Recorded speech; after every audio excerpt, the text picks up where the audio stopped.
Assalamualaikum warahmatullahi wabarakatuh, Pak. Selamat pagi. Mohon izin Pak, minta waktunya sebentar. Saya ingin menginterview Bapak dari Galeri 1 dengan pertanyaan-pertanyaan yang ada di LMS, Pak. Mohon dijawab dengan sesuai pengalaman Bapak selama menjadi pengajar.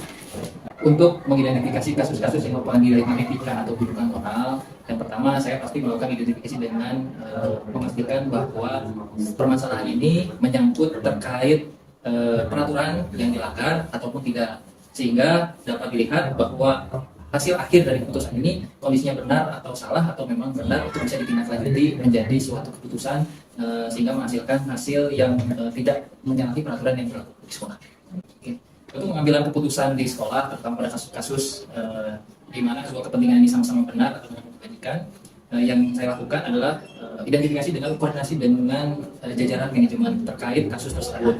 Lalu identifikasi apakah kasus tersebut, permasalahan tersebut menyalahi atau melanggar peraturan yang sudah ditetapkan, baik sekolah, peraturan sekolah, tata tertib sekolah, SOP ataupun peraturan perundang-undangan, sehingga bisa diambil keputusan yang tepat dan tidak ada pelanggaran terhadap norma-norma yang ada di masyarakat. Langkah atau prosedur seperti apa yang biasa Bapak lakukan selama ini dalam pengambilan keputusan di Langkah atau prosedur yang saya lakukan biasanya seperti tadi, saya akan berkoordinasi dengan tim-tim di bawah saya terkait kasus tersebut atau permasalahan tersebut relevan dengan unit mana. Setelah berkomunikasikan, kita kumpulkan data dan fakta yang terjadi di lapangan terkait dengan keputusan yang nanti menjadi bahan pertimbangan yang akan diambil. Kemudian mengumpulkan orang-orang yang terlibat dalam permasalahan tersebut untuk bisa diidentifikasi akar masalahnya apa, sehingga bisa dilakukan tindakan koreksi dan tindakan pencegahan setelah ada keputusan, sehingga permasalahan tersebut tidak terulang di lain waktu. Berarti Bapak dalam setiap mengambil keputusan selalu menggunakan langkah-langkah berkoordinasi dengan timnya ya Pak ya. Demikian selanjutnya Pak, hal apa saja yang selama ini Bapak anggap efektif dalam pengambilan keputusan pada kasus-kasus di United? Hal-hal yang selama ini saya anggap efektif dalam pengambilan keputusan adalah yang pertama, data-data yang ada di lapangan yang bersumber dari informasi ataupun data-data lain dari tim yang bersinggungan dengan permasalahan tersebut. Selanjutnya juga peraturan dan tata tertib sekolah termasuk perundang-undangan juga menjadi hal yang menurut saya efektif untuk mengambil suatu keputusan sehingga keputusan tersebut bisa diambil dan bermanfaat bagi semua. Yang menjadi tantangan dalam pengambilan keputusan yang pertama adalah pasti rasa keadilan, supaya tidak ada pihak-pihak yang merasa terzolimi atau tidak berpihak oleh keputusan sekolah. Lalu yang kedua adalah rasa belas kasihan mungkin dalam kondisi tertentu, dalam permasalahan, faktor-faktor lingkungan, lalu individu itu sendiri, lalu permasalahan yang diambil keputusannya terkait dengan kondisi masyarakat, termasuk juga kinerja dari orang perseorangan jika itu terkait keputusan yang harus diambil dengan keputusan untuk orang perseorangan. Penyelesaian kasus atau permasalahan kita lihat dari urgensinya atau kepentingannya terkait penentuan keputusan atau hasil jawabannya.